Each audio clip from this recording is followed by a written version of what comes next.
Selamat pagi. Ya, pagi, Mbak. Oke, Pak Darmadi, sebenarnya, Pak Darmadi dan juga, kami, Kompas TV juga sudah berusaha untuk menghubungi sekretaris perusahaan Pertamina Patraniaga, Ibu Happy Wulansari untuk meminta keterangan. Namun kemudian beliau hanya mengatakan akan memberikan pernyataan siang nanti, tidak apa. Tapi kita akan membahas soal ini nih yang lagi hangat diperbincangkan, yang cukup panas kemarin begitu ya, Kejaksaan Agung menetapkan ada 7 orang tersangka. Salah satunya adalah Direktur Utama Pertamina Patraniaga terkait dengan dugaan korupsi tata kelola minyak begitu ya, yang tidak tanggung-tanggung nih Pak Darmadi. Kerugian negaranya 193,7 triliun rupiah. Anda dan juga rekan-rekan di Komisi 6 DPR, bagaimana responnya dan langkah apa yang nantinya akan dilakukan? Kita tahu kan Pertamina merupakan mitra kerja dari Komisi 6 DPR. Jadi, tentu saja kita kaget ini sebagai anggota DPR, Komisi 6, karena kan ini berita besar ya. Mhm. Artinya apa? Artinya pertama kita apresiasi pada Kejaksaan Agung yang sudah bisa mengusut kasus ini. Ini kasus yang tidak mudah diusut, jadi luar biasa Kejaksaan Agung. Mmm. Tentu kita Komisi 6 hampir dipastikan akan memanggil Pertamina, ya, Mmm. dan jajarannya untuk memberikan klarifikasi sebetulnya seperti apa ya yang telah terjadi antara Pertamina sehubungan dengan tata kelola pembelian minyak mentah ini. Mmm. Karena kan ini ada klarifikasi dari Pertamina bahwa nggak benar ada oplosan. Mmm. Yang ada adalah pembelian RON 90 92. Mmm. Sementara Kejaksaan Agung memang tidak menyebutkan oplosan. Nah, hal inilah yang kemudian kita akan klarifikasi kepada Pertamina. Seperti apa ini kasusnya, ya.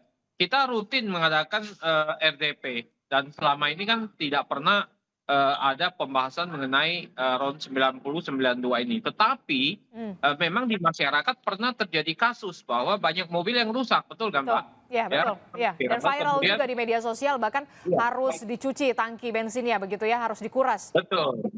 Nah, ini kan sangat merugikan masyarakat.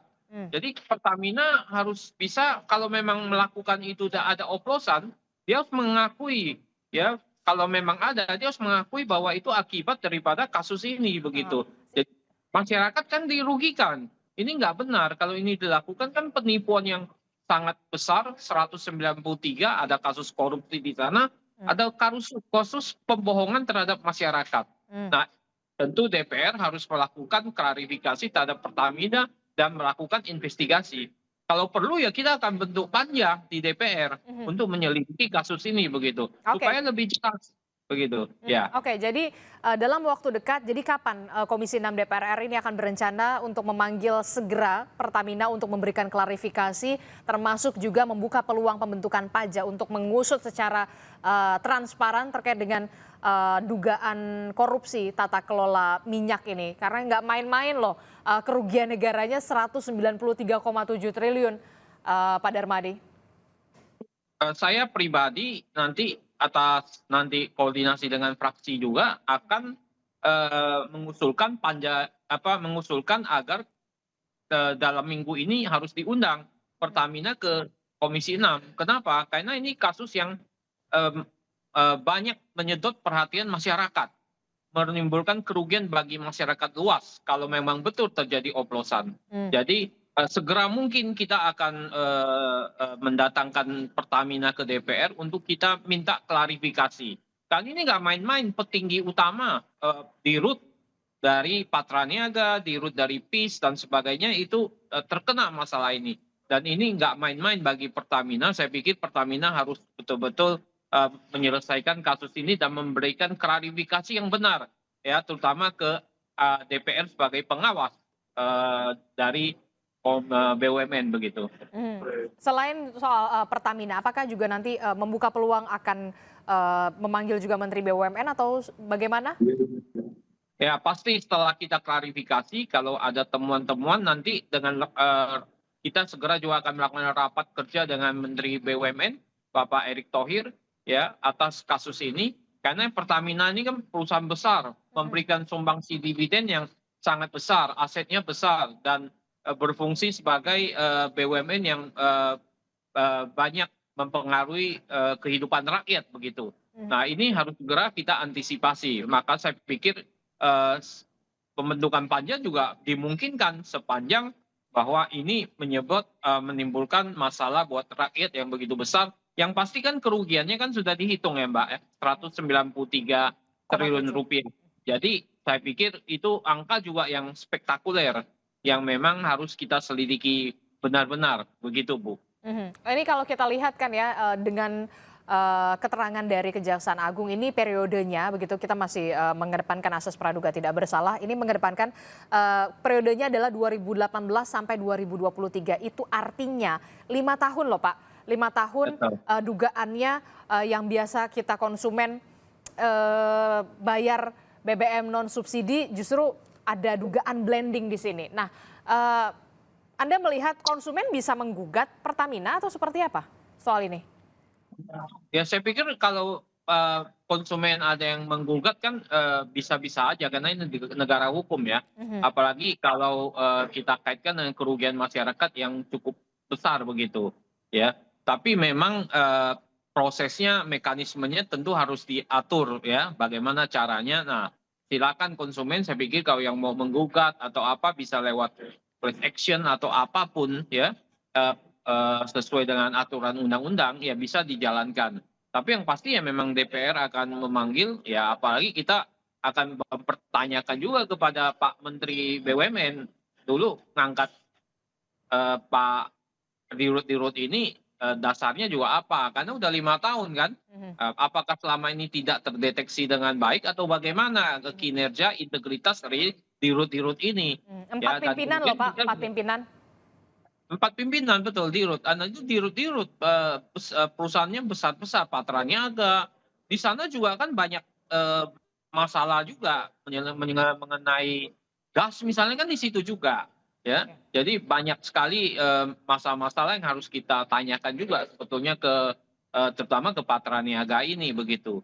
Jadi, selama 5 tahun ini, eee sampai di mana ini, ya keterlibatan orang dalam, apakah hanya 7 orang ini atau ada lagi misalnya. Nah Mhm. ini kan pasti penelusuran daripada Kejaksaan Agung kan akan berjalan terus. Kita hormati, proses hukum dari Kejaksaan Agung, Mhm. sudah bagus itu, ya supaya lembaga-lembaga BUMN ini bisa bersih, governance-nya bisa bagus, tata kelolanya bisa bagus begitu. Mhm. Jadi ini saya pikir masih panjang ini, masalah ini, bisa ketemu sampai dalang-dalang sesungguhnya begitu. Jadi tidak cukup berhenti di 7 orang tersangka ini, 4 diantaranya adalah merupakan direktur utama anak perusahaan Pertamina. Anda melihat masih ada kemungkinan terbuka peluang siapa Ya, lagi yang akan terlibat? ya. Kelihatannya begitu. Saya menduga bahwa ini akan jalannya cukup panjang dan mungkin aja masih ada aktor-aktor lain yang belum kita ketahui juga kan. Jadi biarlah Kejaksaan Agung menyelidiki kasus ini sampai tuntas. Mhm. Karena ini good governance. Kalau nggak begini, kapan kita bersih-bersih begini, Mhm. Bu. Jadi artinya kita memang mendukung sekali langkah Kejaksaan Agung menyelesaikan kasus ini. Mhm. Oke, kalau saya baca ini ya di Harian Kompas di halaman 3, judulnya besar sekali begitu ya, dugaan pemufakatan jahat di impor BBM. Nah, dalam kasus ini Kejaksaan Agung membuka peluang untuk mendalami dugaan, sekali lagi saya mengatakan dugaan pengoplosan untuk produk BBM yang dibeli Pertamina, yakni RON 90 atau bahkan lebih rendah yang dicampur di depo menjadi produk RON 92. Ini juga nantinya akan masuk ke dalam investigasi atau klarifikasi yang akan ditanyakan juga kepada Pertamina, termasuk juga soal kebijakan pada saat itu, soal impor minyak juga pada saat itu, minyak mentah. Ya saya pikir bukan hanya, kasus ini aja yang akan kita dalami juga. Mhm. Sekaligus kita ini membuka kotak Pandora juga. Mhm. Karena kita tahu bahwa Pertamina itu juga perusahaan besar, di dalamnya juga banyak kurang bagus juga kan good governance-nya. Mhm. Ya ini yang kita akan selidiki, sampai ke akar-akarnya begitu. Dari sisi aksi korporasi yang mereka lakukan. Kalau proses hukum kan kita nggak mau intervensi ya, karena itu urusannya Kejaksaan Agung. Tetapi bagi kami aksi-aksi korporasi yang merugikan masyarakat tentu akan kita dalami semua. Mhm. supaya Pertamina betul-betul nanti bisa bersih. Mhm. Ya, apalagi dikaitkan dengan pembentukan Danantara yang eh, kalau itu nggak diberesin semua, ya berarti lembaga ekonomi, lembaga BUMN-nya masih banyak yang bermasalah. Tentu itu akan mengganggu sasaran daripada pembentukan Danantara seperti yang diresmikan oleh Bapak Presiden Prabowo begitu. Ya Mhm. kita dukung pemerintah ini bersih-bersih begitu. Mhm. Artinya kalau bisa ya memang semua kita dalamin sampai betul-betul bisa menyelesaikan kasus ini dengan baik begitu. Mhm. Jadi harapan kami akan undang segera, ya saya akan bicarakan dengan semua pihak terkait agar ini cepat diundang ke DPR supaya kita bisa mendalami karena ini memang kasusnya sangat besar begitu dan menarik menyedot perhatian masyarakat. Tentu, Jadi gitu. karena kalau memang ini betul dugaannya ada blending dalam tanda kutip dari RON 90 ke RON 92 begitu ya, dari Pertalite menjadi Pertamax, tentu yang dirugikan tidak hanya negara tapi juga masyarakat begitu ya. Dari Betul. 2018 sampai 2023, termasuk juga soal pembersihan bagaimana dugaan-dugaan mafia migas di dalamnya. Iya, betul. Mafia migas, mafia gas, itu ada juga yang menarik perhatian daripada DPR adalah bagaimana pengaturan pembagian gas, ya, kuota-kuota gas ke agen-agen. Ini juga sering menyedot perhatian daripada DPR begitu. Ini juga bagian yang akan kita dalami juga begitu. Ya. Jadi banyak sebetulnya masalah-masalah yang harus kita dalami ya. Kalau 5 tahun saya lihat kan ini kan belinya RON 9, harganya RON 90, dijualnya pertama Mhm. 92, di situ ada kerugian Mhm. ya. Jadi bayarnya RON 92, udah pasti gitu kan Mhm. ya. Jadi ada selisih harga di situ dan itu ada kerugian negara di situ. Mhm. Nah, ini kan praktek-praktek yang sebetulnya eh, praktek-praktek yang sebetulnya mungkin banyak dilakukan di banyak perusahaan-perusahaan juga di BUMN begitu. Mhm. Markup, ini praktek markup yang akhirnya merugikan negara begitu. Nah ini saya pikir ini menjadi tugas berat kami untuk bisa mendalami ini ya agar bisa bekerja buat masyarakat ya sehingga masyarakat tidak dirugikan begitu Mhm. dan Kalau negara juga tidak dirugikan. Oke, ke depan menurut Anda, dari Komisi 6 DPR RI selain juga nanti akan memanggil, Pertamina dan juga mungkin Menteri BUMN, untuk mengklarifikasi dan juga menjelaskan sebenarnya bagaimana duduk perkaranya terkait dengan kasus ini dan apalagi yang kemudian menurut Anda harus, segera dibenahi atau dibersihkan di tubuh plat merah ini, Pertamina? Jadi kan banyak di luar mengatakan bahwa Pertamina ini eh, di dalamnya banyak mafia, ya, banyak markup-markup, ya. Ini yang memang belum tuntas ya. Mmm. Artinya ke depan tata kelola di dalamnya harus kita beresin juga, Mmm. ya. Karena tata kelola kan bagian daripada skop kerja DPR RI juga, ya. Kita bagaimana mendalami tata kelola di dalam, permainan-permainan di dalam, aksi-aksi korporasi yang ada di dalam, ya. Apakah itu ada pemufakatan di dalamnya, Mhm. dan Pertamina kan besar sekali, ya subholding-nya aja banyak, Mhm. begitu banyak ya. Nah ini menjadi tugas yang akan kita kejar nanti sampai ke akar-akarnya begitu. Oke, tentu saja baik kita akan tunggu nanti bagaimana, Komisi 6 DPR RI sebagai mitra kerja dari Pertamina begitu ya untuk bisa, segera memanggil dan juga mengklarifikasi begitu ya. Tapi kita juga akan pastikan, ada narasumber lain kemudian yang, nanti akan bergabung begitu ya. Tadi juga sudah dibahas, tapi seberapa besar kemudian peluangnya begitu, ini akan dibentuk panja? Kalau saya lihat ini cukup besar ya, karena ini menyangkut masyarakat luas, Mhm. ya ada mungkin ada kaitan dengan masyarakat luas akibat oplosan tadi Mhm. yang dibantah oleh Pertamina, ya dan tentu kita akan dalami kan ini bantahannya benar atau enggak gitu. Ya apakah ini hanya bantahan karena mereka mengatakan oplosan tidak disebut oleh Kejaksaan Agung. Tapi kita juga akan dalami itu Mhm. ya. Nah, karena ini kasusnya besar merugikan negara sudah pasti disebut angkanya pas lagi. Mhm. Itu kan angkanya rigid sekali 193,7 3,7. ya, artinya angka itu sudah hitung, Mhm. ya, sudah dihitung oleh Kejaksaan Agung. Nah, Dengan angka-angka yang sudah disebutkan ya, kemudian ada masalah di masyarakat, saya pikir DPR mestinya membentuk panja untuk menginvestigasi ini begitu. Oke, memang membuka peluang pembentukan panja terkait dengan kasus ini, tapi nanti kita akan bahas lagi usai jeda Pak Darmadi dengan juga narasumber lain yang baru akan bergabung. Kemudian tetaplah bersama kami usai jeda. Kami kembali hanya di Sapa Indonesia Pagi. Terima kasih Anda masih bersama kami di Sapa Indonesia Pagi. Saudara, kita masih membahas soal bagaimana penetapan tersangka terhadap 7 orang. 4 diantaranya merupakan pimpinan atau direktur utama anak perusahaan Pertamina terkait dengan dugaan kasus korupsi tata kelola minyak, begitu ya. Kita bergabung, kemudian sudah ada pengamat dari Universitas Gadjah Mada, kemudian ada pengamat ekonomi energi Universitas Gadjah Mada, Pak Fahmi Radi. Selamat pagi, Pak Fahmi. Pagi, Desti. Ya, Pak Fahmi, maaf kami mengganggu pagi Anda begitu secara mendadak begitu karena menyangkut hajat hidup orang banyak. Ini 2018 loh Pak Fahmi, dari 2018 sampai 2023 yang diungkap oleh Kejaksaan Agung soal bagaimana dugaan korupsi yang dilakukan oleh 4 pimpinan begitu ya, pucuk pimpinan dari anak Pertamina terkait dengan dugaan korupsi tata kelola minyak. Anda melihatnya seperti apa? Apakah modus-modus semacam ini, pattern-pattern semacam ini memang sudah kerap dilakukan oleh dugaan mafia migas? Ya, kalau pertama melihat kerugian negara yang begitu besar, hampir 200 triliun itu ya.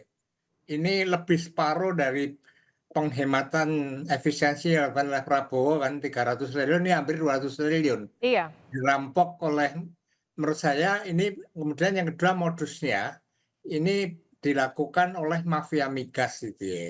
Mafia migas itu melakukan persekutuan dari berbagai pihak, elitnya yang ada di Pertamina, kemudian juga bersekutu dengan swasta melakukan tindak kejahatan yang merugikan negara tadi. Modusnya, jadi tahun 2017 saya pernah menjadi anggota tim anti mafia migas. Waktu itu ketuanya si Faisal Basri almarhum itu ya. Ini modusnya sama persis gitu ya.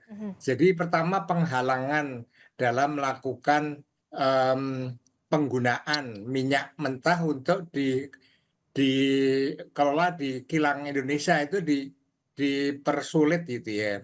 Nah, sehingga kemudian harus impor. Nah, yang kedua ini juga itu ya, keterbatasan kapasitas kilang tadi, sehingga produksi BBM di kilang itu tidak mencukupi, maka kemudian impor. Nah, di impor inilah kemudian mereka melakukan markup dan tidak tanggung-tanggung. Markupnya itu baik dari segi harga produknya, juga markup untuk shippingnya itu juga di markup gitu ya. Dan bedanya itu ya, kalau dulu yang dirugikan hanya negara, sekarang ini rakyat juga dirugikan karena adanya blending tadi. Nah, blending kali ini itu melakukan upgrade dari Pertalite menjadi Pertamax, dan ini secara teknis akan sangat sulit, kualitasnya tidak akan setara. Kalau dulu blendingnya itu dari Pertamax ke Pertalite gitu ya, downgrade, itu tidak menimbulkan masalah secara teknis gitu ya. Tapi ini dipaksakan upgrade, maka ini pasti menimbulkan masalah dan merugikan bagi konsumen gitu ya. Sebenarnya kan sudah banyak juga beberapa keluhan konsumen yang menggunakan Pertamax tapi kok justru merusak mesin. Ini kan sebenarnya indikasi juga itu ya. Nah, yang ketiga ini waktu lama baru terendus dan berhasil ditangkap, ini saya kira juga kelihayan itu ya mafia migas dalam memainkan peran tadi gitu, Disti. Oke, kalau tadi Anda menyebutkan ada dugaan, kemudian Kejaksaan Agung ini masih mendalami dugaan soal terjadinya blending, begitu ya, blending yang dilakukan seharusnya RON 90 begitu, Pertalite dalam tanda kutip begitu, kemudian di blending, dilabeli kemudian RON 92. Ini bisa dikatakan ini dioplos di depo atau bagaimana ini? Secara pemahaman kami kaum awam begitu. Ya, jadi kalau dulu itu blending itu dilakukan di kilang atau depo yang ada di Singapura gitu ya. Sehingga lebih sulit juga mendeteksinya. Nah, yang sekarang blendingnya itu dilakukan di depo yang ada di Indonesia gitu ya. Depo itu kan sesungguhnya kan tempat penyimpanan BBM yang siap diedarkan ke SPBU tadi. Nah, kemudian itu digunakan untuk blending tadi. Hmm. Jadi dalam blending tadi memang ada semacam oplos atau percampuran gitu ya. Hmm. Dari khususnya dari Pertalite diubah menjadi Pertamax, kemudian dengan menambahkan beberapa komponen tertentu itu yang dibutuhkan dalam blending tadi. Tapi karena kali ini yang di blending itu saya menyebutnya upgrade gitu ya. Upgrade itu dari Pertalite ke Pertamax. Ini secara teknis pasti akan menimbulkan masalah tadi. Karena untuk upgrade tadi dari Pertalite yang RON 90 menjadi RON 92 ini sebenarnya suatu hal yang sulit dilakukan gitu ya. Kalau misalnya dapat dilakukan itu secara teknis tidak akan sempurna dan pasti akan ketahuan gitu loh. Saya berkeyakinan gitu ya bahwa blending itu benar-benar dilakukan gitu ya karena itulah objek untuk melakukan korupsi tadi. Jadi belinya Pertalite tetapi dibayar Pertamax kan. Tapi bagi konsumen membeli Pertamax dapatnya Pertalite. Ini kan Pertamax KW itu ya, Mbak Disti. Oke, kami juga sudah melihat begitu ya, menyampaikan ada 2 modus korupsi tata kelola minyak begitu ya, 2 modus dugaan korupsi tata kelola minyak Pertamina yang tersangkanya ini diduga mengimpor BBM RON 90 yang kita tahu setara dengan BBM jenis Pertalite, BBM subsidi.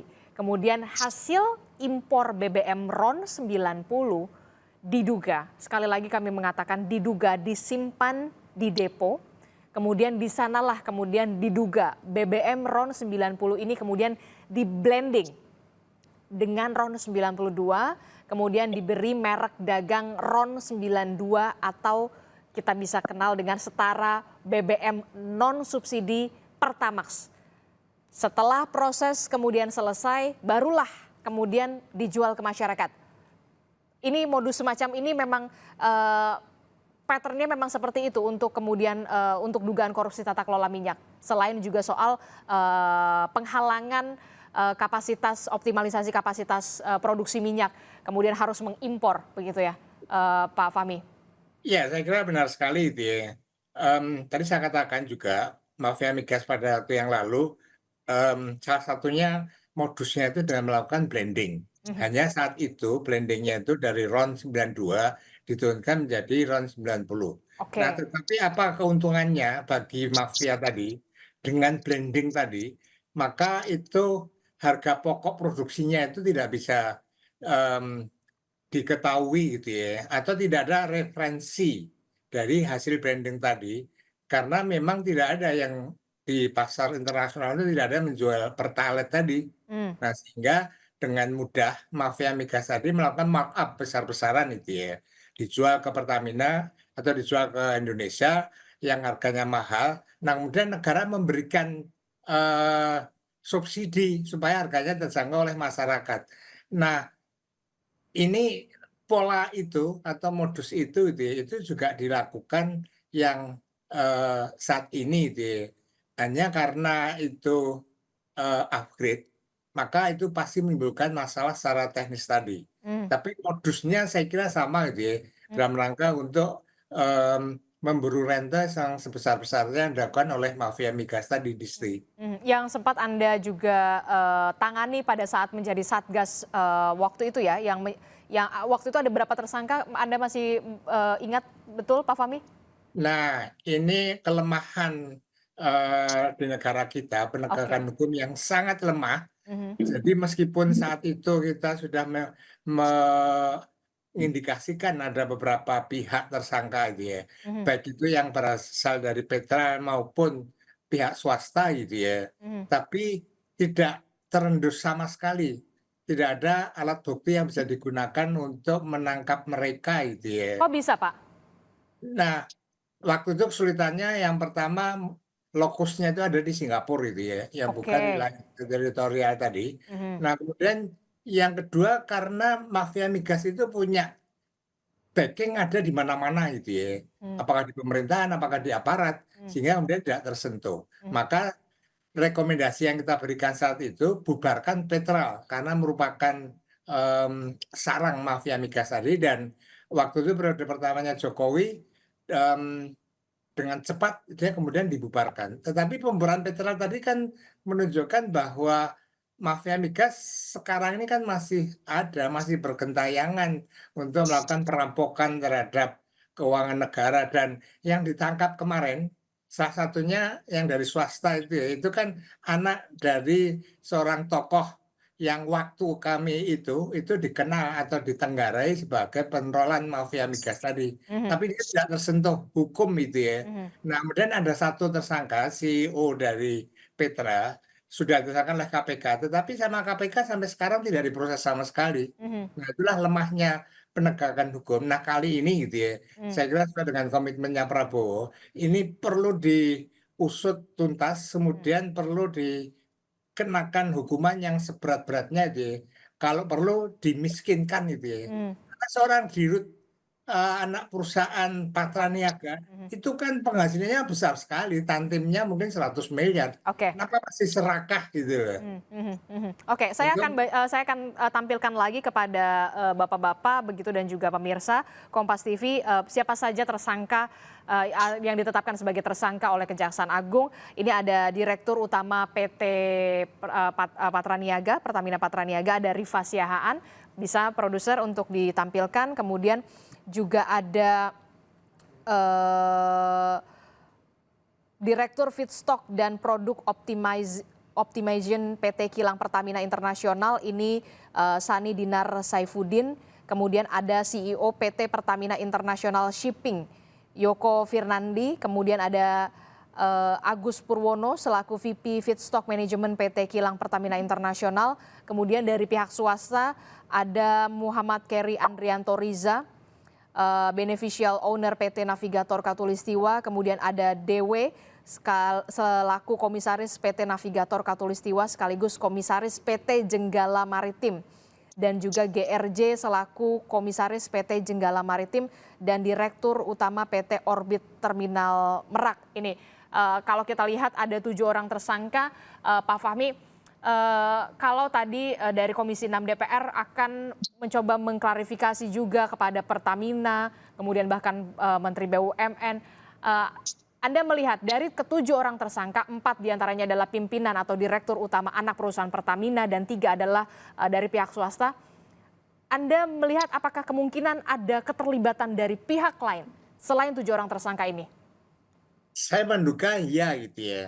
Karena misalnya untuk melakukan impor minyak mentah untuk dikelola, itu kan harus ada rekomendasi dan izin dari petinggi Pertamina yang ada di holding tadi. Nah, kalau itu lolos terus izinnya gitu ya, mestinya kan menggunakan minyak mentah produksi Indonesia, tetapi dengan alasan tertentu dan itu diizinkan. Nah, yang memberikan izin tadi itu ya, atau rekomendasi, saya menduga terindikasi untuk terlibat tadi, dan ini berlangsung cukup lama gitu ya.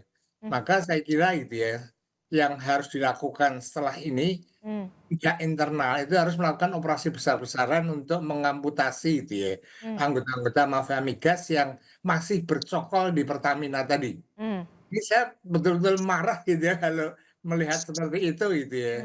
Jadi supaya ini tidak terulang kembali gitu ya, maka internal Pertamina harus ada operasi besar-besaran. Saya yakin masih banyak pihak-pihak yang tersangkut atau bersinggungan dengan mafia migas yang ada di Pertamina tadi. Nah, ini harus dibersihkan gitu ya. Oke, jadi harus benar-benar bersih, diamputasi begitu ya mafia migas di tubuh plat merah dari Pertamina ini. Termasuk juga tadi Anda menyebutkan selaku pemberi izin yang bisa memberikan izin untuk mengimpor. Nah, kalau dari DPR sendiri singkat saja, apakah ini juga nanti akan masuk ke dalam pertanyaan untuk mengklarifikasi ke Pertamina soal pemberi izin yang mengimpor ini? Bisa mengimpor? Ya, pasti kalau kita DPR kan pasti akan masuk sampai ke akar-akarnya. Jadi kita juga menduga sebetulnya kalau memang ini nggak berhenti sampai di sini. Oke. Karena nggak mungkin 5 tahun terus-menerus Yes. izinnya dapat terus, Hmm. ya. Ini juga kemudian dikeluarkan terus-menerus. Ya, ini juga menjadi sasaran daripada nanti kalau dibentuk panja atau saat kita panggil. Hmm. Jadi ini masih panjang seperti yang saya katakan. Kita mencium sebetulnya, menduga memang di dalam itu mafia migas masih berkuasa, ya. Jadi dugaan itu memang masuk akal dan kita melihat kalau nggak ada kerjasama juga sulit sekali dilakukan impor sekian lama, Hmm. ya. Dari Sebetulnya kan 2018 sampai kasusnya sederhana. 2023. Dan yang Ini kan kemudian sebetulnya kasusnya sederhana. Hmm. Impor barang murah, ya, dengan bayar harga mahal, masuk dioplos di sini, dugaan ya, dioplos di sini, dijual ke masyarakat dengan harga RON 92, ya, di situ ada keuntungan, keuntungan itu diambil, ada markup, keuntungan itu diambil, dilakukan 5 tahun sudah, nilainya 193 triliun. Kalau berulang-ulang 5 tahun begini ya, ini dipertanyakan juga bisa lolos begitu. Saya setuju dengan Pak Fahmi tadi, ya, bahwa ini dugaan itu ada dan Oke. kita akan bekerja keras untuk itu. Oke, Kira-kira begitu. kita harapkan tentu saja pengusutan ini akan berlangsung secara tuntas, tidak hanya stop di 7 orang tersangka ini, tapi dugaan keterlibatan pihak lain, termasuk juga dugaan ada mafia migas, ini juga harus Dan dibersih-bersih di sana. satu lagi Mbak Desti, Singkat tadi saja, Pak Fahmi. salah satu yang ditangkap Aha. itu anak dari seorang tokoh yang dulu kami tenggarai sebagai pentolan mafia migas, tapi nggak pernah tersentuh hukum. Nah sekarang anaknya yang ditangkap. Nah ini mudah-mudahan juga mengakhiri keluarga mafia migas gitu. Itu Mbak Desti. Oke, nanti kita akan lihat bagaimana pengusutan yang dilakukan oleh Kejaksaan Agung untuk bisa mengusut tuntas kasus ini, termasuk juga tidak hanya berhenti di 7 orang tersangka ini, supaya kemudian bersih-bersih ini memang benar-benar dilakukan begitu ya untuk kemaslahatan dan juga hajat hidup orang banyak begitu ya. Terima kasih. Sesuai arahan Presiden Prabowo kan. Oke, pasti. Kejar koruptor kalau perlu sampai ke Antartika begitu. Oke. Oke. Cukup di Pertamina. Oke, baik, terima kasih Pak Darmadi, merupakan anggota Komisi 6 DPR RI, Darmadi Durianto, dan juga Pak Fahmi Radi yang merupakan pengamat ekonomi energi Universitas Gadjah Mada. Terima kasih Bapak-Bapak atas perspektifnya di pagi hari ini. Sehat Selamat selalu. berjuang Pak Assalamualaikum, Darmaji, selamat pagi. menyelamatkan uang negara Pak Darmaji. Oke, baik, terima kasih Bapak.